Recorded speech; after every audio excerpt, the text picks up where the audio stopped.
Good afternoon. I am Jenny B. Ricaflaza, first presenter of Group 1, and we will be discussing the external assessment.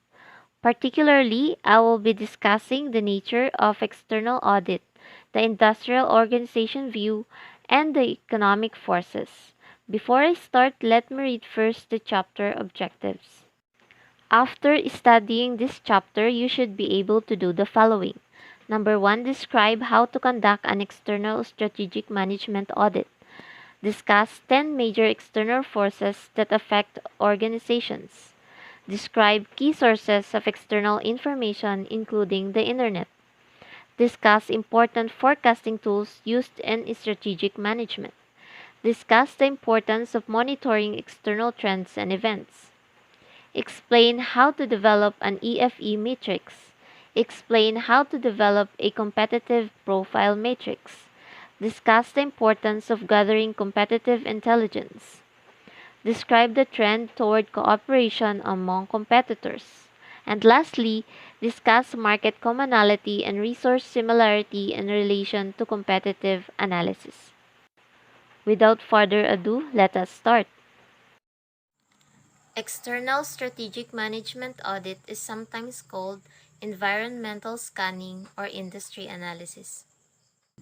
An external audit focuses on identifying and evaluating trends and events beyond the control of a single firm, such as increased foreign competition, population shifts, an aging society, stock market volatility, information technology, and computer revolution. An external audit reveals key opportunities and threats confronting an organization so that managers can formulate strategies to take advantage of the opportunities and avoid or reduce the impact of threats.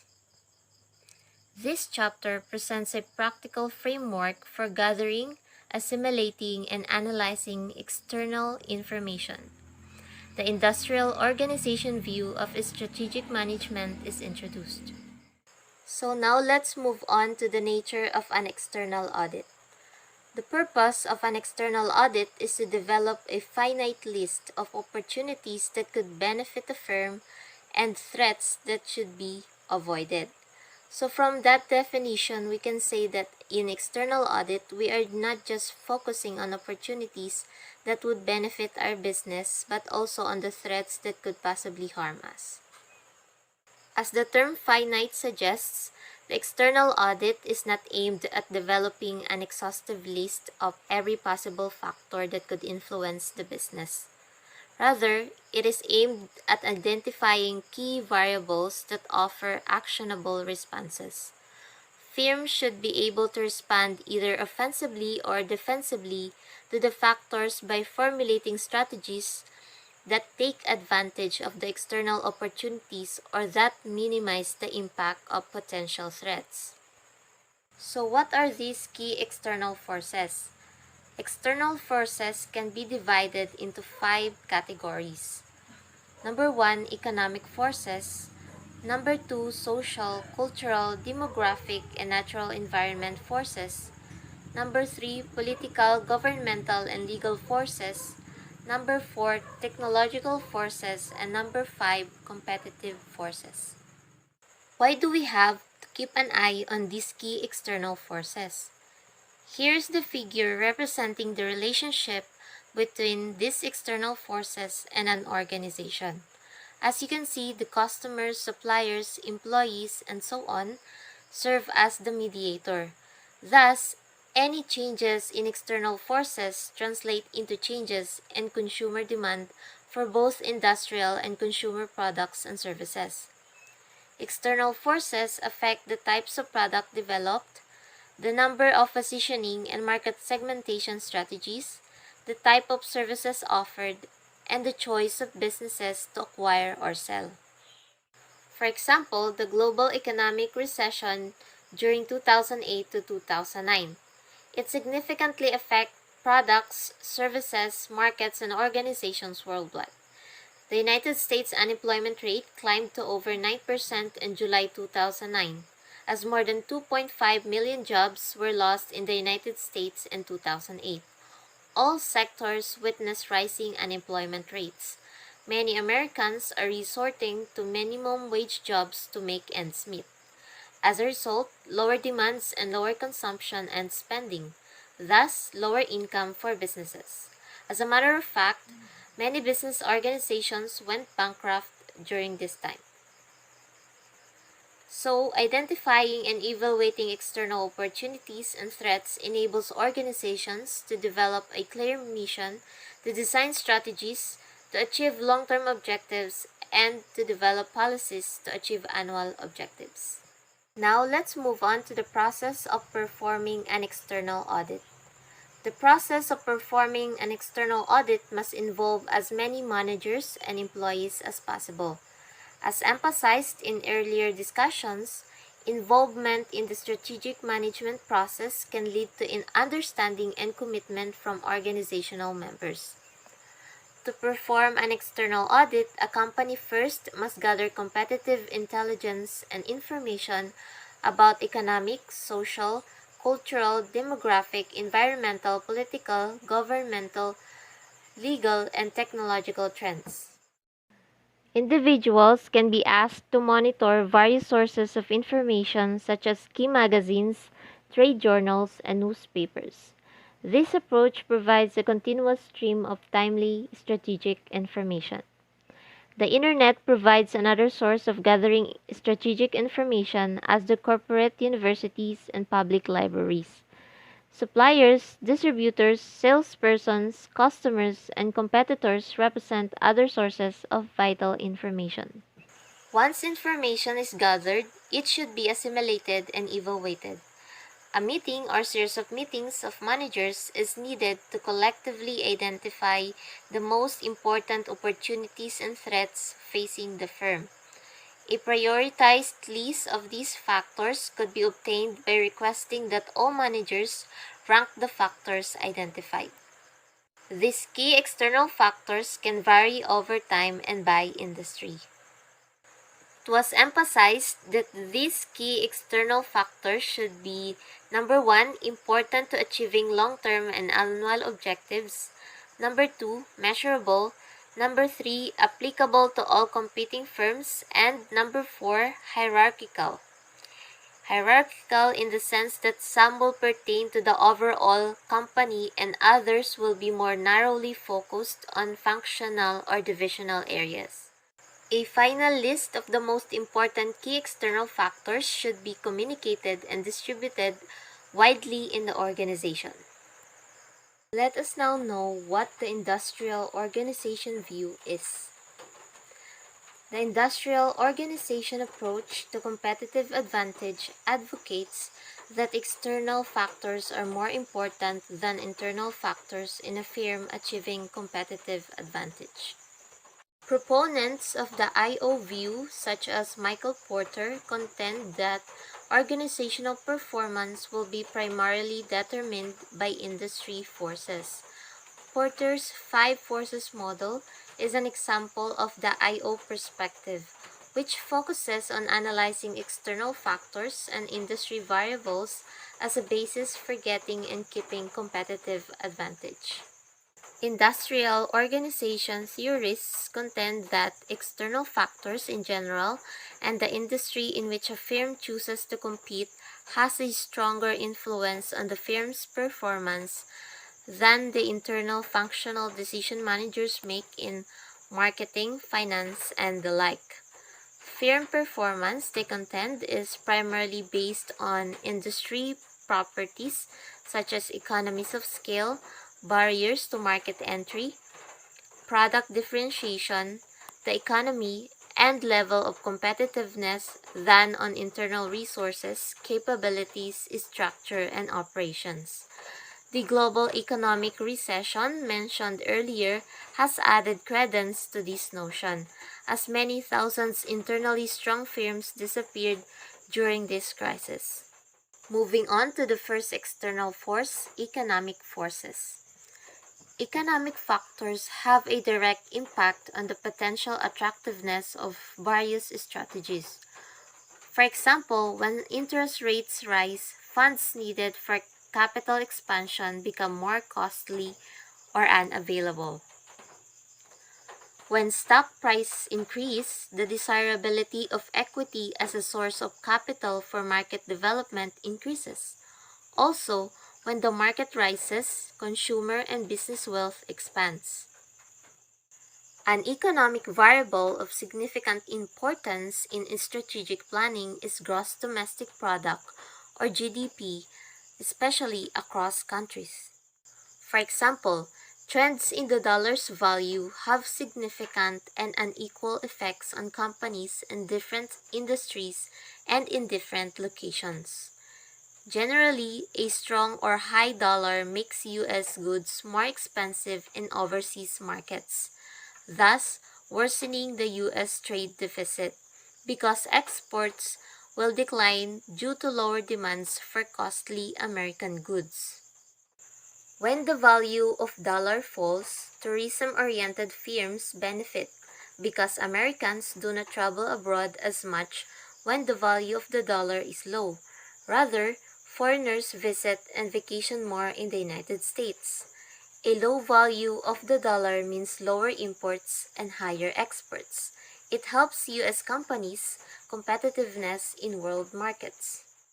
Another example is if the worldwide economy is slumping, depressed prices of assets will slow the migration of people from country to country and from the city to the suburbs.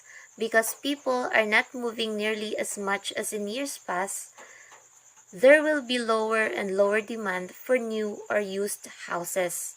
Thus, the housing market is expected to be sluggish. And that's it for the first part of our discussion. Thank you for listening.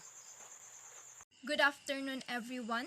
Now let's talk about the social, cultural, demographic, and natural environmental forces. The external forces is useful if you are going to take an opportunity or if you are going to minimize threat. What you need to do is to look at your strength and ask yourself whether these open up any opportunities or threats. For example, is the changes in the population, technology, changes in government policy which governs in your business industry, or changes in social patterns. New trends are creating a different type of consumer and therefore a need for different products, different services, and different strategies. On the other hand, you can assess if those changes can threaten your business. For example, the unemployment rate increased, which the lifestyle of people affected and also changing. Because they have no jobs, they intend to purchase less products or services, which can be a threat or weakness for your business. The social, cultural, demographic, natural, environmental forces highly impact the functioning of organizations in an economy. These forces determine the demand and supply for industrial output and various services in an economy. The social forces.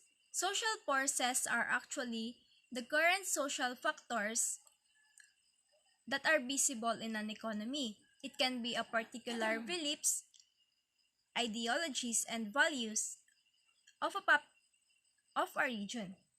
Cultural forces, on the other hand, are the factors that decide what kind of culture is there in a particular region, like their traditions, their overall behaviors, lifestyles are cultural forces.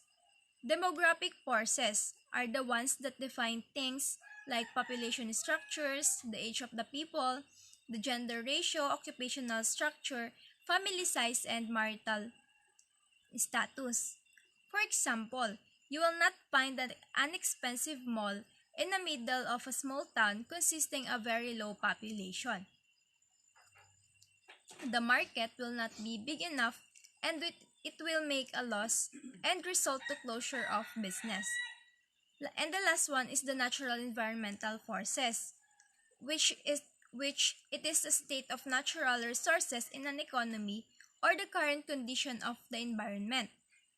The social, cultural, demographic, and environmental changes have a major impact on virtually all products, services, markets, and customers. Small, large, for-profit, and non-profit organizations in all industries are being staggered and challenged by the opportunities and threats arising from changes in social, cultural, demographic, and environmental variables.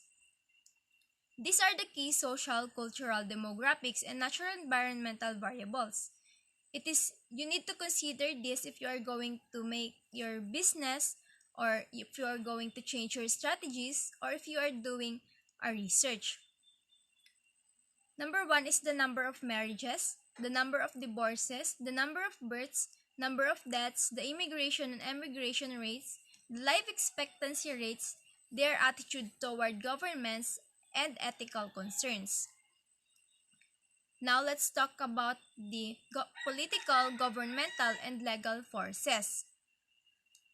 The federal, state, local, and foreign governments are major regulators, the regulators, subsidizers, employers, and customer of organization. Political, governmental, and legal factors therefore can represent key opportunities or threats for both small and large organizations. For industries and firms that depend heavily on government contracts or subsidies, political forecasts can be most important part of external audit or external assessment. Changes in patent laws, antitrust legislation, tax rates, and lobbying activities can affect firms significantly. The increasing global interdependence economies, markets, governments, and organizations makes it imperative that firms consider the possible impact of political variables on the formulation and implementation of competitive strategies. The primary instance where political factors play a critical influence is when a company tries to move into a new market, specifically one in a different countries. The company must understand the laws and regulations that dictate both and the industry it operates in, and any specific rules it may be subjected to. It may affect whether it's financially responsible for the company to enter a new market at all. These are the political, governmental, and legal variables. The government regulations are the regulations, changes in tax laws, special tariffs, numbers of patents, changes in patent laws, environmental protection laws, legislation on equal employment, the political conditions in foreign countries, and lobbying activities. Moving on to technological forces. Revolutionary technological changes and discoveries are having a dramatic impact on organization. The internet has changed the nature of opportunities and threats by altering the life cycles of products, increasing the speeds of distribution, creating new products and services. To effectively capitalize on e-commerce, a number of organizations are establishing two new positions in their firms: the Chief Information Officer or the CIO and Chief Technology Officer or the CTO. This trend reflects the growing importance of information technology in strategic management. A CIO and CTO work together to ensure that information needed to formulate, implement, and evaluate strategies is available where and when it is needed. These individuals are responsible for developing, maintaining, and updating a company's information database. Technological forces represent major opportunities and threats that must be considered in formulating strategies. Technological advancement can create new markets, result in new and improved products or services, and change in relative competitive cost in an industry. For example, the internet is altering economies of scale, changing entry barriers, and redefining the relationship between industries and various suppliers, creditors, customers, and competitors. The technological forces create new markets. For example, is for social media. So, good afternoon, everyone, and this is my topic for today, which is all about the competitive forces and competitive analysis. So, an important part of external assessment is identifying rival firms and determining their strengths, weaknesses, capabilities, opportunities, threats, objectives, and strategies. We have to take into account that collecting and evaluating information on competitors is essential for successful strategy formulation. Identifying major competitors is not always easy because maraming firms ang mayroong divisions that compete in different industries. Marami ring multi-divisional firms yung hindi nagpo-provide ng sales and profit information on a divisional basis for competitive reasons. And privately held firms do not publish any financial or marketing information. So competition in virtually all industries can be described as intense and sometimes cutthroat. Sa lahat naman ng industries, napakahigpit talaga ng competitions. Lalo na ngayon na patalinuhan at pautakan na rin ang labanan. So kahit saan kang industry magpunta, wala kang makikitang hayahay lang. Because we all want to deliver the best to the customers. And by this, every firm do create different strategies for them to continue to be relevant. Addressing questions about competitors, such as those presented in the slide presentation, is important in performing an external audit. We have here a framework on how to best analyze your competitors. Key questions about competitors. Number 1, what are the major competitors' strengths? Number 2, what are the major competitors' weaknesses? At yung pangatlo naman, ano daw yung major objectives and strategies ng major competitors mo. And pang-apat, how will the major competitors most likely respond to economic, social, demographic, environmental, political, governmental, legal, technological, and competitive trends affecting our industry.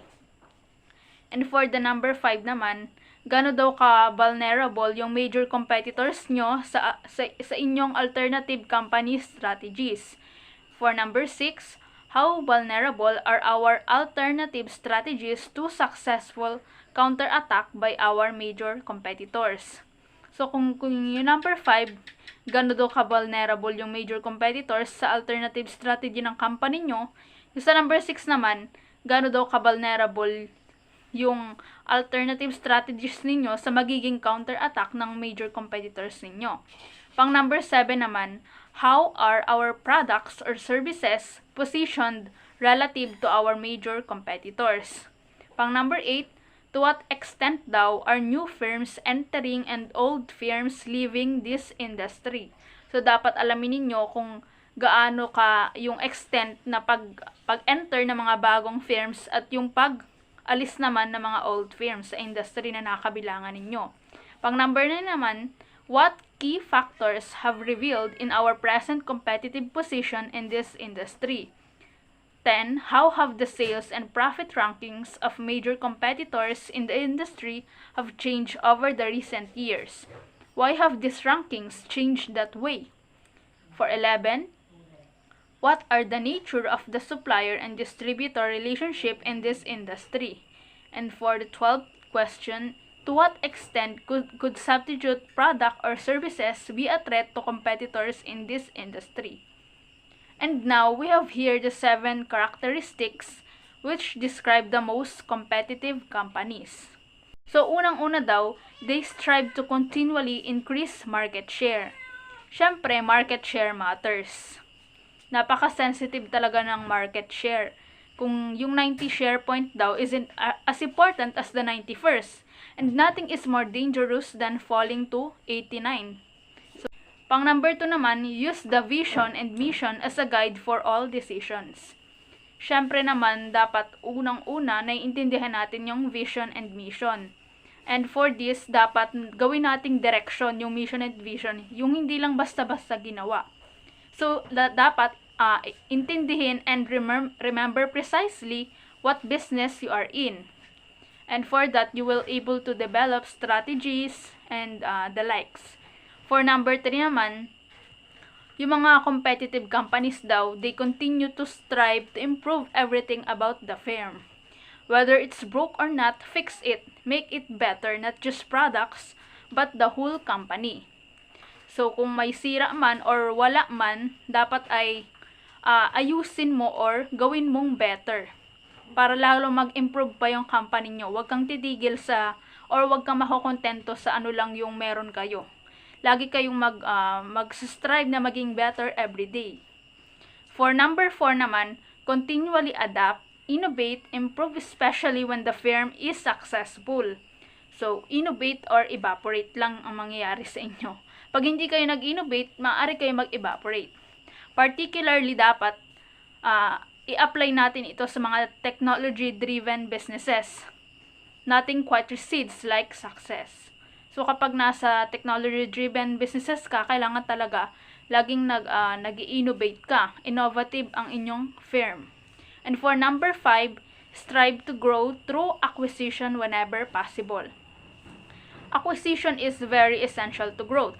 The most successful purchases are those that add a technology or a related market. Dapat ay lagi kang mag-acquire whenever possible daw. Because acquisition is very essential to the growth of your company. For number 6, hire and retain the best employees and managers as possible. So sabi nga nila, people make a difference. So 'di ba, yung mga tao, kung walang tao sa company nyo, wala ring mangyayari kasi yung tao yung gumagalaw, sila yung gumagawa ng decision, and as much as possible daw, i-retain mo yung pinakamagagaling na employees and managers. So dahil nga sa kanila, sila yung nagpro-provide ng mga excellent ideas and so on and so forth. Para maging successful din syempre ang company niyo. And for number 7, strive to stay cost competitive on a global basis. So sabi dito, there is no substitute for quality and no greater threat than failing to be cost competitive on a global basis. So dapat as much as possible, you have to stay cost competitive and on a global basis. So, for the next topic, we have here competitive intelligence. Competitive intelligence is formally defined by Society of Competitive Intelligence Professionals, which is a systematic and ethical process for gathering and analyzing information about the competition's activities and general business trends. What is a competitive intelligence? Good competitive intelligence in business, as in the military, is one of the keys to success. The more information and knowledge a firm can obtain about its competitors, the more likely it is that it can formulate and implement effective strategies. So major competitors' weaknesses can represent external opportunities. Major competitor strengths may represent key threats. So, kung anong weakness ng competitors mo, yun yung opportunity ng company nyo. Kung ano naman yung strengths nila, yun yung threats. It represents the threats in your company. So, we have here an example. So, hiring top executives from rival firms is also a way companies obtain competitive intelligence. An example yung kagaya ng sa Facebook. After daw mag-resign nung COO ng Facebook na si Owen Van Natta, 2 days after nito, inaccept na niya yung offer na CEO job sa MySpace. At nireplace nun yung CEO and co-founder na si Chris DeWolf. Si Van Natta ay maraming hinawakang malaking position sa Facebook. Naging Facebook COO, Chief Revenue Officer, and Vice President ng Operations. So parang lumabas is kinalaban niya yung dati niyang boss na si Mark Zuckerberg. Siguro ang pinakadahilan kung bakit kinuha ng MySpace si Van Natta is noong 2008, kalalagpas lang ng Facebook sa MySpace in visitors worldwide and disclosing on leadership in the United States. So kaya pala kinuha nung MySpace si Van Natta, kaya kasi nalagpasan nung Facebook yung MySpace. So, in both firms, kahit ngayon ay matindi pa rin daw yung labanan ng dalawang firms when it comes in internet social networking business. And we have here similar situation regarding competitive analysis. In April 2009, Starwood Hotels and Resorts Worldwide sued Hilton Hotels Corporation for allegedly stealing more than 100,000 confidential electronic and paper documents containing Starwood's most competitively sensitive information. The complaint alleges that two Starwood executives, Ross Klein and Amar Lalvani, resigned from Starwood to join Hilton and took this opportunity with them. The legal complaint says, "This is the clearest imaginable case of corporate espionage, theft of trade secrets, unfair competition, and computer fraud." In addition to monetary awards, Starwood is seeking to force Hilton to cancel the rollout of the Denisel hotel chain. Hilton is owned by Blackstone Group. So, dito, pwede nating i-apply yung concept ng competitive intelligence. For me, I can consider it as a competitive intelligence. It's because yung competitive intelligence, diba, sabi, na undergo daw siya ng ethical process. But yung nakita ko dito sa situation na ito is unethical yung ginawa nila. But we are entitled to our own opinion. And I understand if you will consider it as competitive intelligence. Because naman, once you acquired knowledge about your competitor, and after that, you succeed, that will pass on as competitive intelligence. Because pagdating naman talaga sa corporate world, pagalingan na lang ng diskarte yan. And now, we will proceed to competitive analysis. We will use Porter's 5 forces analysis in this discussion. So, when you're already in a business industry, mahalaga na i-evaluate ang competitive position ng inyong kumpanya sa inyong kinalalagyang industry and to identify what strengths or weaknesses can be exploited to strengthen that position. So, Porter's 5 forces analysis is a tool that can be very useful in formulating a firm's strategy as it reveals how powerful each of the key forces is in a particular industry. According to Porter, the nature of competitiveness in a given industry can be viewed as a composite of 5 forces, which includes rivalry among competing firms, potential entry of new competitors, potential development of substitute products, bargaining power of suppliers, and bargaining power of consumers. So, ano-ano ba to? Yung ulang-una, yung rivalry among competing firms. This force is the major determinant of how competitive and profitable an industry is. In a competitive industry, firms have to compete aggressively for a market share, which results in low profits. We have to remember na yung rivalry among competitors is intense when unang-una daw kapag maraming competitors. Pangalawa, exit barriers are high. Next is industry of growth is low or negative.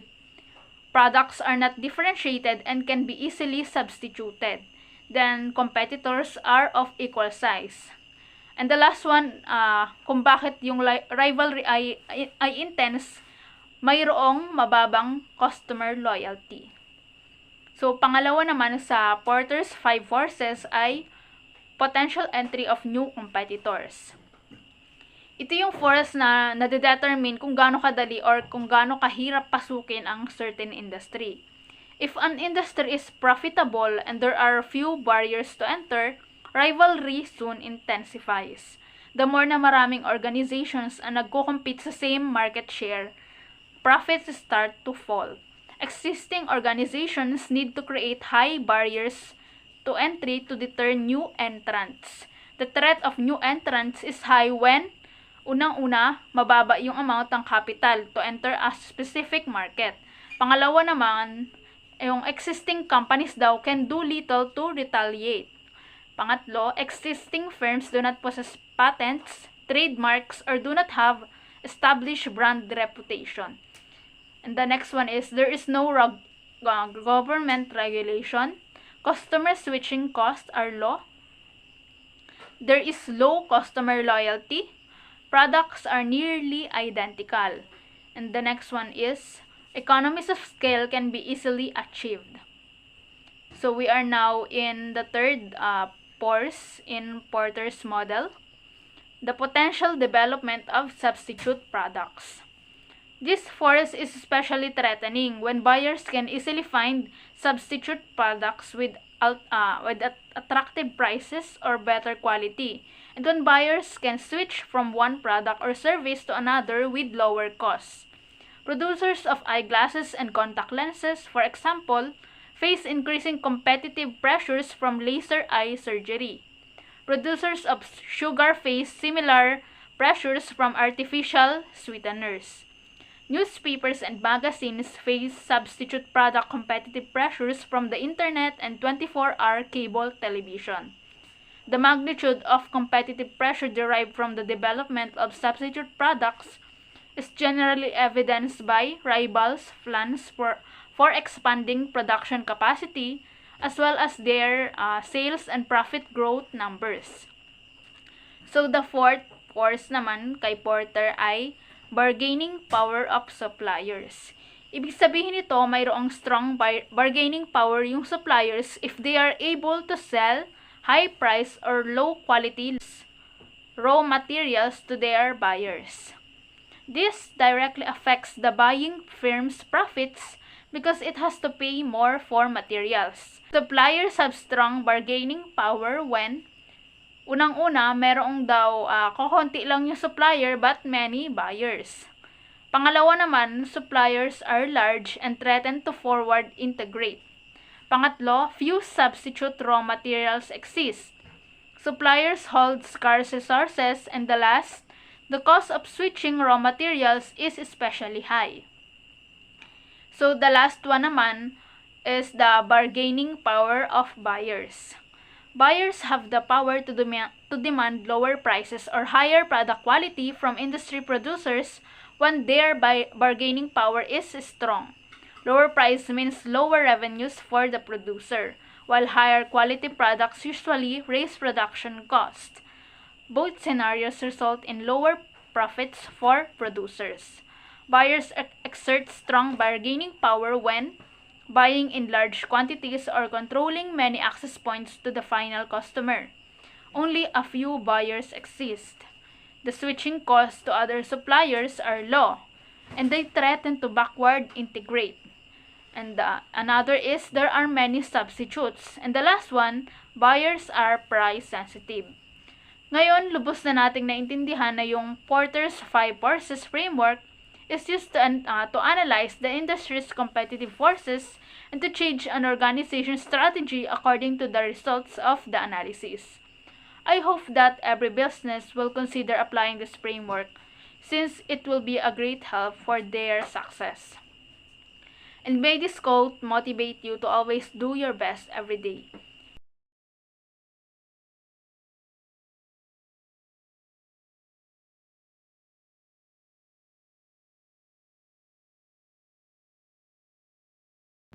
These are the key variables for technological forces.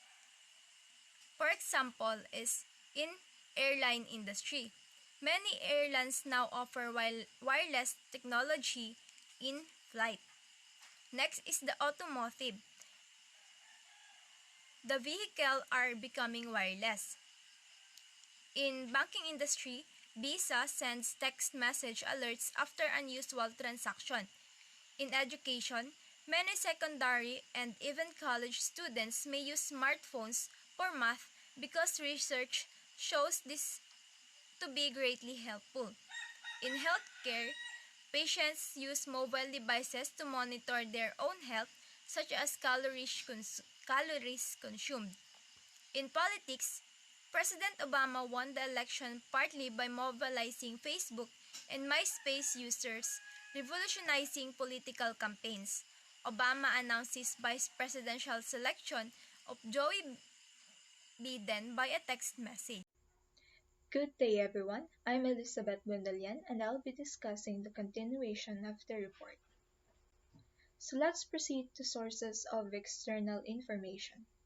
A wealth of strategic information is available to organizations from both published and unpublished sources. Unpublished sources include customer surveys, market research, speeches at professional and shareholders meetings, television programs, interviews, and conversation with stakeholders. On the other hand, published sources of strategic information include periodicals, journals, reports, government documents, abstracts, books, directories, newspapers, and manuals. Forecasting tools and techniques. Forecasts are educated assumptions about future trends and events.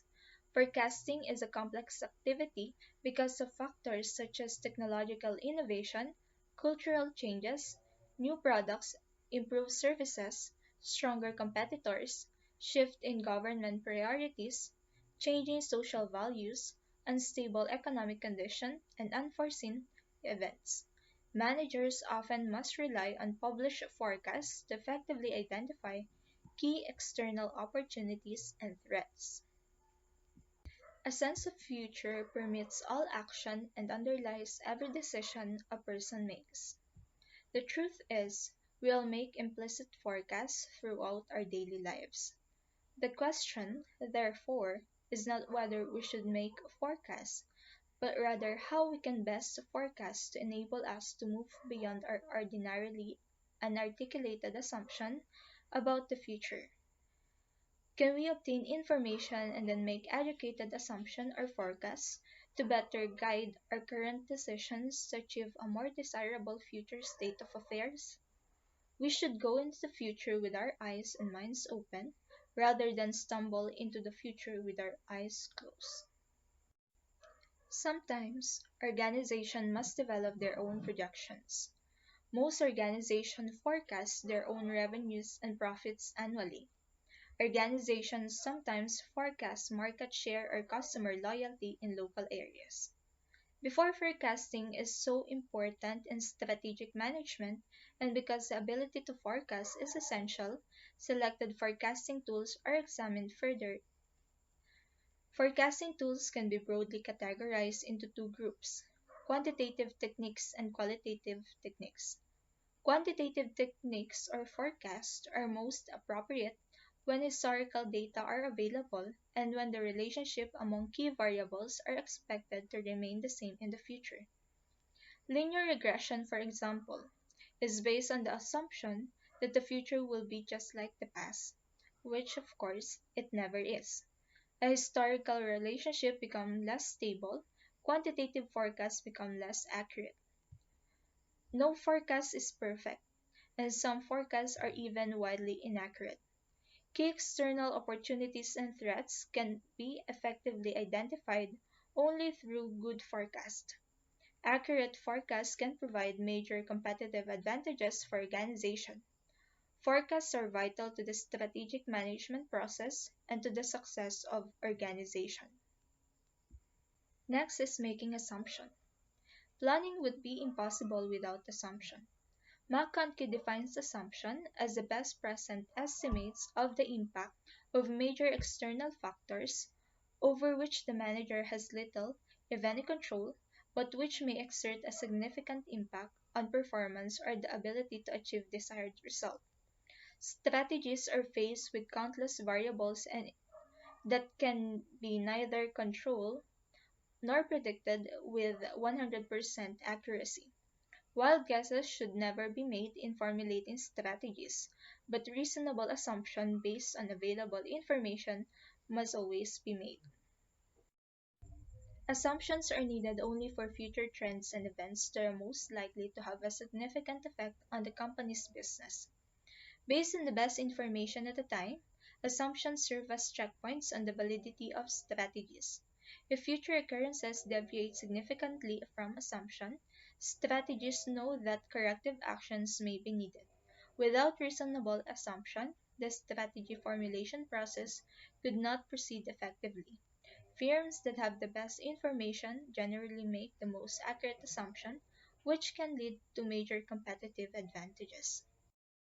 Industry analysis, the external factor evaluation matrix. An external factor evaluation matrix allows strategists to summarize and evaluate economic, social, cultural, demographic, environmental, political, governmental, legal, technological, and competitive information. And here are the 5 steps in developing the external factor evaluation matrix. First is to list key external factors as identified in the external audit process. Include a total of 15 to 20 factors, including both opportunities and threats that affect the firm and its industry. So it is necessary to list the opportunities first and then the threats. Be as specific as possible using percentages, ratios, and comparative numbers whenever possible. Second step is to assign to each factor a weight that ranges from zero point 0 or not important to 1.0 very important. The weight indicates the relative importance of that factor to being successful in the firm's industry. Opportunities often receive higher weights than threats, but threats can receive high weights if they are especially severe or threatening. Appropriate weights can be determined by comparing successful with unsuccessful competitors or by discussing the factor and reaching a group of consensus. The sum of all weights assigned to the factors must equal to 1.0. Third is to assign a rating between 1 and 4 to each key external factor to indicate how effectively the firm's current strategies respond to the factor, where 4 is the response is superior, 3 is the response is above average, 2 the response is average, and 1 the response is poor. Ratings are based on effectiveness of the firm's strategies. Ratings are thus company-based here in step 3, where the weights on step 2 are industry-based. It is important to note that both threats and opportunities can receive a 1, 2, 3, or 4. Fourth step is to multiply each factor's weight by its rating to determine a weighted score. And in multiplying the weight by the rating, we can get the weighted score listed here. Last step is to sum the weighted scores for each variable to determine the total weighted score for the organization. Regardless of the number of key opportunities and threats included in an external factor evaluation matrix, the highest possible total weighted score for an organization is 4.0, and the lowest possible total weighted score is 1.0. The average total weighted score here is 2.58, and a total weighted score of 4.0 indicates that our organization is responding in an outstanding way to existing opportunities and threats in its industry. In other words, the firm's strategies effectively take advantage of existing opportunities and minimize the potential adverse effects of external threats. A total score of 1.0 indicates that the firm's strategies are not capitalizing on opportunities or avoiding external threats. The competitive profile matrix, or the CPM, identifies a firm's major competitors and its particular strengths and weaknesses in relation to a sample firm's strategic position. The weights and total weighted score in both a CPM and external factor evaluation have the same meaning. However, critical success factors in CPM include both internal and external issues. Therefore, the ratings were 4 equals major strength, 3 minor strength, 2 minor weakness, and 1 major weakness. You can see here that the critical success factors in CPM are not grouped into opportunities and threats as they are in external factor evaluation matrix. And in this example, the two most important factors to being successful in the industry are advertising and global expansion, as indicated by weights of 0.20. If there were no weight column in this analysis, note that each factor then would be equally important. Thus, having a weight column makes for a more robust analysis because it enables the analyst to assign higher and lower numbers to capture perceived or actual levels of importance. Note that Company 1 is strongest on product quality, as indicated by a rating of 4, whereas Company 2 is strongest on advertising. Overall, Company 1 is strongest, as indicated by total weighted score of 3.15. Conclusion: increasing turbulence in markets and industries around the world means external audit has become an explicit and vital part of the strategic management process. This chapter provides a framework for collecting and evaluating economic, social, cultural, demographic, environmental, political, governmental, legal, technological, and competitive information. Firms that do not mobilize and empower their managers and employees to identify, monitor, forecast, and evaluate key external forces may fail to anticipate emerging opportunities and threats, and consequently may pursue ineffective strategies, miss opportunities, and invite organizational demise. Firms not taking advantage of the internet are technologically failing behind. And the major responsibility of strategists is to ensure development of an effective external audit system. This includes using information technology to devise a competitive intelligence system that works. The external audit approach described in this chapter can be used effectively by any size or type of organization. Typically, the external audit process is more informal in small firms, but the need to understand key trends and events is no less important for these firms. The external factor evaluation matrix and the Porter's five forces model can help strategists evaluate the market and industry, but these tools must be accompanied by good intuitive judgment. Multinational firms especially need a systematic and effective external audit system because external forces among foreign countries vary so greatly.